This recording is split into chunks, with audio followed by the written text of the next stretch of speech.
Auzubillahi minash-shaytanir-rajeem. Bismillahir-rahmanir-rahim. I started with the Islamic greeting. Assalamu alaikum. This is Umar Udar, and today I'm going to discuss my topic, which is prototyping.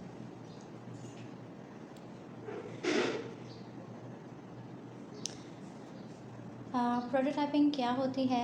It is a process in which developer create a model of an actual software. जैसे कि अगर आपको एक घर बनाना है तो आप ऐसे ही ब्रिक्स लगा के घर बनाना शुरू नहीं कर देंगे। आप सबसे पहले एक आर्किटेक्चर के पास जाएंगे जो कि आपको एक मैप, एक डिज़ाइन बना के देगा आपके घर का। वो एक ड्राइंग आपको बना के देगा। उसके बाद आप वो ड्राइंग को लेबर के पास लेके जाते हैं, उसे दिखाते हैं। उस ड्राइंग की बेस पे वो लेबर जो है आपका घर बनाना शुरू करता है। ड्राइंग बेसिकली हम क्यों बनाते हैं? जैसे कि अगर हमें कोई विंडो यहाँ पे चाहिए और डोर किसी जगह पे चाहिए तो ड्राइंग के मदद से हम बहुत आसानी से उसे बता सकते हैं कि इस पहले से ही हमने एक तरह से प्रेडिक्ट कर दिया होता है कि इस जगह पे हमें एक विंडो चाहिए, इस जगह पे डोर चाहिए। तो वो पूरा एक मैप में हमने डिफ़ाइन किया हुआ होता है। कस्टमर से जो है एक मैप पूरा बनाया हुआ होता है। अगर डायरेक्ट हम घर बना दें तो फिर क्या उसे चेंज कर सकते हैं? चेंज तो कर सकते हैं, लेकिन फिर उसमें अलग से टाइम और पैसे खर्च होंगे। इसलिए पहले एक प्रोटोटाइप बनाया जाता है। जैसे कि हम कोई जब भी इसको अगर हम इस तरह से देखें, जब भी हमें कोई सॉफ्टवेयर बनाना होता है तो उससे पहले हम उसका प्रोटोटाइप बनाते हैं। जैसे घर वगैरह बनाने से पहले हम एक मैप बनाते हैं, तो इसे हम सॉफ्टवेयर बनाने के लिए एक प्रोटोटाइप कहते हैं, एक मैप कहते हैं, एक नक्शा कहते हैं, जो हम बना के अपने जो भी हमारा कस्टमर होता है, क्लाइंट होता है, उसको दिखाते हैं। The intention behind creating this model is to get the actual requirement more deeply from the user.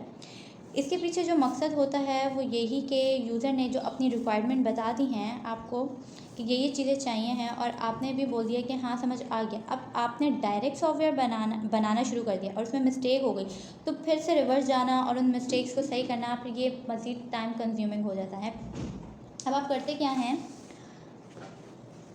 जो भी आपने रिक्वायरमेंट सुनी होती हैं यूज़र से, उसका आप एक प्रोटोटाइप बना देते हैं और यूज़र के सामने रख देते हैं। अगर उसमें कुछ भी चेंजेस करनी होती है तो यूज़र आपको उसी टाइम बता देता है कि ये चीज़ यहाँ पे होनी चाहिए, ये चीज़ इस तरह से।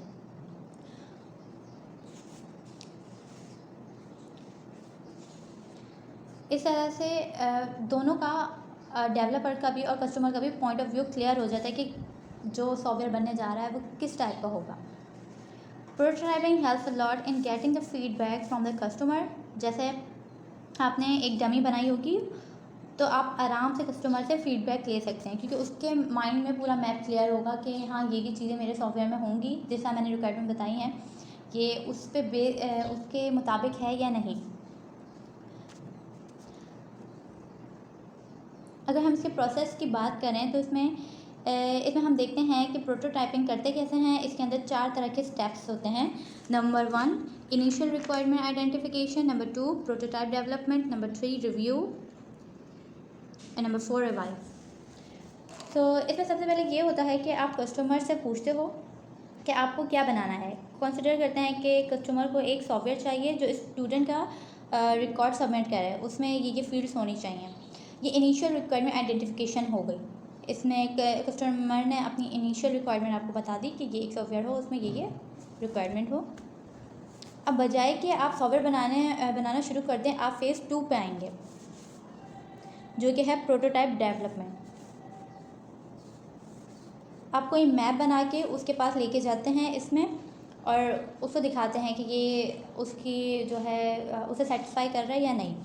3 स्टेप में आप उसको रिव्यू का बोलते हैं, जो आप चेंजेस बताते हैं, जो भी वो आपको कस्टमर चेंजेस बताता है तो आप वो रिव्यू में वो चेंजेस करते हैं। और फिर नंबर 4 स्टेप में आप उसे रिवाइज़ कराते हैं कि भाई हमने ये चेंजेस कर दी हैं, अब आप देख लीजिए आप सेटिस्फाई हैं। वो उसको रिवाइज़ करता हो और फिर आप उसे रिवाइज़ करने के बाद 4 स्टेप कंप्लीट होने के बाद आप उसको अपना जो सॉफ्टवेयर है वो बनाना शुरू कर सकते हैं। अगर हम इसकी टाइप्स की बात करें तो इसकी 2 तरह की टाइप्स हैं, rapid prototyping and evolutionary prototyping. Rapid prototyping को थ्रो अवे भी कहते हैं। इसमें क्या होता है, आप एक बहुत ही रैपिडली एक स्केच बनाते हैं जो कस्टमर को दिखाया जाता है, और फिर उसे अगर कस्टमर सेटिस्फाई होता है फिर आप उसे साइड पे रख देते हैं और अपना काम शुरू करते हैं। इसका नाम रैपिड इसलिए है कि आपने एक बहुत ही सिंपल सा जल्दी में एक स्केच बनाया था, रफ सा, जो कि आप कस्टमर को दिखाते हैं। और थ्रो अवे से इसलिए भी कहते हैं कि कस्टमर को दिखाने के बाद, सेटिस्फाई करने के बाद आप इसे थ्रो अवे कर सकते हैं, फेंक सकते हैं, कि आपके माइंड में क्लियर है कि आपने ये चीज़ बनानी है, उसके बाद उस स्केच को आप हटा सकते हैं। जो टाइप 2 है हमारे पास एवोल्यूशनरी प्रोटोटाइपिंग, वो ये प्रोटोटाइप होता है जिसमें आप उसकी बेस पे सॉफ्टवेयर बनाते हैं। आगे मैं एग्जांपल दिखाती हूँ। ये रैपिड प्रोटोटाइप है, एक सिंपल सा स्केच बना हुआ है, कस्टमर को दिखाया और उसने अगर हमने ये इस टाइप का स्केच बना के कस्टमर को दिखाया, उसने ओके कर दिया। अब हम इस पे अपना काम शुरू कर सकते हैं। इसको बेशक डिलीट कर दें, इसे हटा दें, क्योंकि ये एक सिंपल सा स्केच है। जबकि एवोल्यूशनरी प्रोटोटाइप में क्या होता है, ये आप देख सकते हैं वो कि एक डिज़ाइन है, पर ये बस एक सिर्फ डिज़ाइन है, ये अभी कोई भी वर्क नहीं कर रहा। अगर कस्टमर इसे ओके करता है तो हम इसी डिज़ाइन पे कोडिंग कर सकते हैं और फिर इसमें अपना काम शुरू कर सकते हैं। अब बात करते हैं कुछ एडवांटेजेस और डिसएडवांटेजेस की प्रोटोटाइप के। एडवांटेजेस ये हैं कि user are actively involve in the development, जैसे कि हम बार बार यूज़र से फीडबैक ले रहे होते हैं, कभी रिव्यू करा रहे होते हैं, रिवाइज करवा रहे होते हैं, तो यूज़र बहुत एक्टिवली इन्वॉल्व होता है हमारे सॉफ्टवेयर बनाने में। More accurate user requirement are obtain, जो हमने प्रोसेस फॉलो किए थे, इनिशियल रिक्वायरमेंट और ये सब, तो इससे हम बहुत ही आसानी से जो भी यूज़र की रिक्वायरमेंट है वो ऑब्टेन कर सकते हैं। Error can be detected much earlier, जब हम उसे रिव्यू कराते हैं, रिवाइज कराते हैं, तो उसमें अगर कुछ चेंजेस करना होता है तो उसी टाइम बता देता है। सॉफ्टवेयर बनाने से पहले हमें पता चल जाता है कि भाई ये एरर्स हैं या ये मिस्टेक्स हैं, ये हमने सही करनी है, तो हम उसे पहले ही सही कर लेते हैं, ना कि सॉफ्टवेयर बनाने के बाद। क्योंकि customer feedback provides a better idea of customer needs. Missing functionality can be identifies easily, कुछ भी मिसिंग फंक्शनैलिटी होंगी तो वो भी उस टाइम प्रोटोटाइप जो एक बनाएंगे उसमें ऐड कर सकते हैं कि ये वाला बटन यहाँ नहीं, यहाँ रख दो और यहाँ पे एक और बटन ऐड कर दो, और ये इस तरह से प्रोसेस करें। If a customer not satisfied with the prototype then we can develop a new prototype.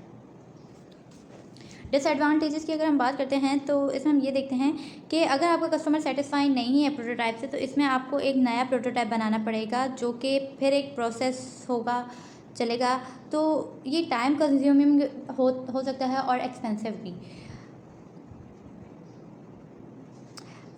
और दूसरा इसका डिसएडवांटेजेस ये है कि after seeing an earlier prototype the user may demand the actual system to be delivered in soon. जैसे कि आपने एक अपना प्रोटोटाइप बना के कस्टमर के सामने रख दिया, अब वो इस चीज़ के लिए हो सकता है जल्दी मचाए, बार बार आपसे पूछे कि कब बनेगा, तो ये एक उसका डिसएडवांटेजेस हो सकते हैं, क्योंकि कस्टमर के माइंड में अब चीज़ क्लियर है कि ये चीज़ बनने जा रही है, तो ऑब्वियसली वो इस चीज़ पे जल्दी करेगा।